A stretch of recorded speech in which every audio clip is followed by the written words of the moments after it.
चाहे वो ट्रिपल तलाक का बिल हो, चाहे वो प्रेसिडेंट का इलेक्शन हो, वाइस प्रेसिडेंट का इलेक्शन हो, केसीआर बाबू नरेंद्र मोदी जी की गोद में बैठे हुए मिलते हैं।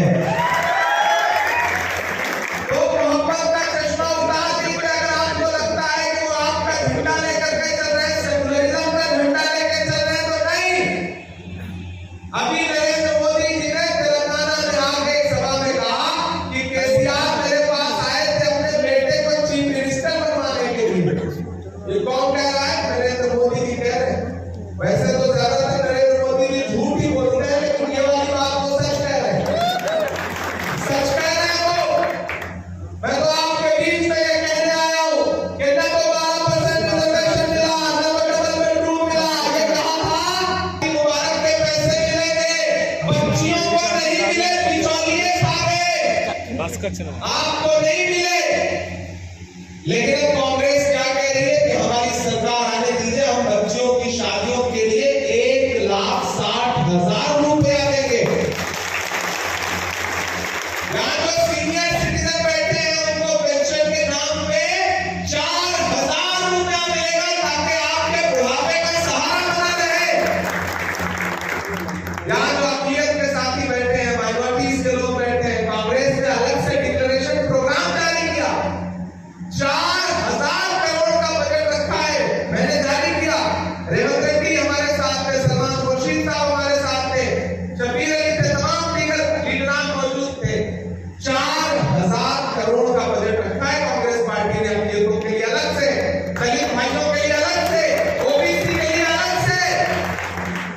हम आपसे ये कहने आए हैं जुटकल कॉन्स्टिट्यूंसी के जिंदादिल लोगों कि सरकार बदलने जा रही है। इस बदलती हुई सरकार के साथ खड़े होइए, ताकि आने वाले दिनों में जब लक्ष्मीकांत जी एमएलए बन के असेंबली में बैठे, तो मैं भी अपनी सरकार से और इनसे लड़के कह सकूं कि अक़लियत के लोगों ने आपको झोली भर के वोट दिया है, उनका काम आपको करना पड़ेगा।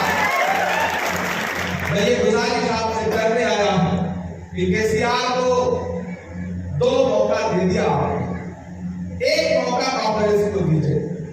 हमने तेलंगाना बनाया, सोनिया जी ने तेलंगाना बनाया, हम इसे सजाना और संवारना भी चाहते हैं।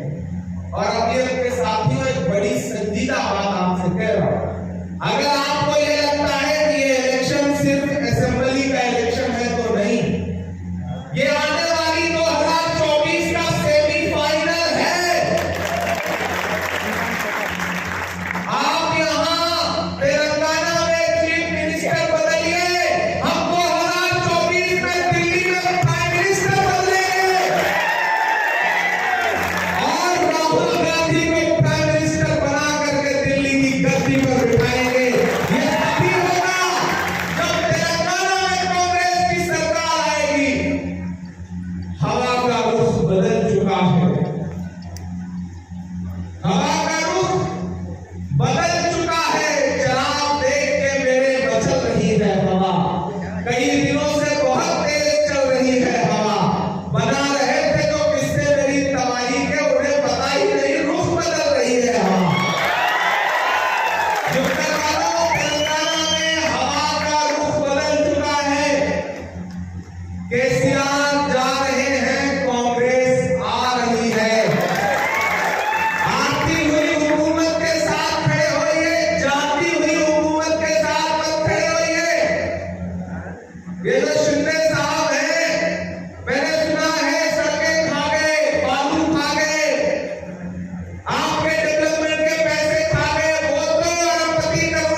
31 नवंबर को अपने घरों से बाहर निकलिए और ये जो 3 बार से मैंने सुना है आपकी नुमाइंदगी कर रहे हैं,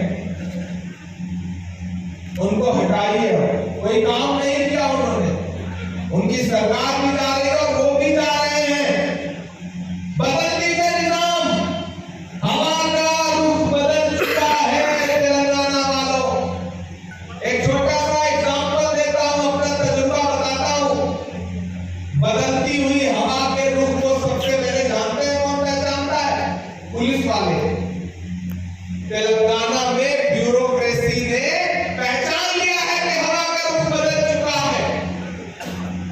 मैं एक दिन बेगमपेट एयरपोर्ट पर मेरा हेलीकॉप्टर लैंड किया, उधर से रेवंत रेड्डी का हेलीकॉप्टर लैंड किया। प्रचार करके हम लोग लौटे थे तो दोनों भाई हाथ से डाले हुए बाहर निकल रहे थे, तो यकीन जानिए कि एयरपोर्ट पर मौजूद एक अधिकारी का सैल्यूट बता रहा था कि तेलंगाना में हुकूमत बदल रही है हुकूमत। ऐसे में मुत्तहिद हो जाइए, एकजुट हो जाइए। मैंने सुना है कि थोड़े बहुत अभी बिखरे हुए हैं, उतारिए केसीआर की मोहब्बत का चश्मा। ये जो टीआरएस है, इसका फुल फॉर्म पता है? भाजपा रिश्तेदार समिति। यूं ही नहीं करना कि ये जो केसीआर है ये मोदी जी के यार हैं। मेरे भाई, अपना मकसद बड़ा करो, अपनी सोच का दायरा बड़ा करो। जब 30 नवंबर को ईवीएम की कतारों में खड़े होकर बूथ पे जाओ तो ये सोच के जाओ कि एमएलए चुनने नहीं जा रहे हो, दिल्ली की सरकार बदलने जा रहे हो। घरों से निकलो, जाओ, पहले तालीम से तुम मोड़ दिए जाओगे, फिर किसी जुर्म से तुम जोड़ दिए जाओगे। हाथ से हाथ की जंजीर बनाकर निकलो, वरना धागे की तरह तोड़ दिए जाओगे। गुजर वालों, आज कैंपेन का आखिरी दिन है, कल एक दिन बचेगा, परसों आपको वोटिंग करनी है। मेरे भाई, मैं तो उनसे भी मुखातिब हूं, इस इलाके के, इस एतराफ के वो लोग भी जो अब तक कोई और झंडा हाथ में थामे हुए हैं। मैं उनको पुकारता हूं कि मेरे भाई, मैं हजारों किलोमीटर दूर से तुम्हारे सामने दामन फैलाने आया हूं। मेरी मोहब्बत में आ जाओ, राव साहब को एक वोट दो। मैं जवाब दे रहूंगा, मैं जिम्मेदारी लेता हूं कि कल को अपनी सरकार से भी लड़ करके आपके लिए कोई काम करवाना हुआ तो पीछे नहीं हटूंगा, लड़ जाऊंगा, ये वादा कर रहा हूं और ये समझा भी रहा हूं कि केसीआर जा रहे हैं कांग्रेस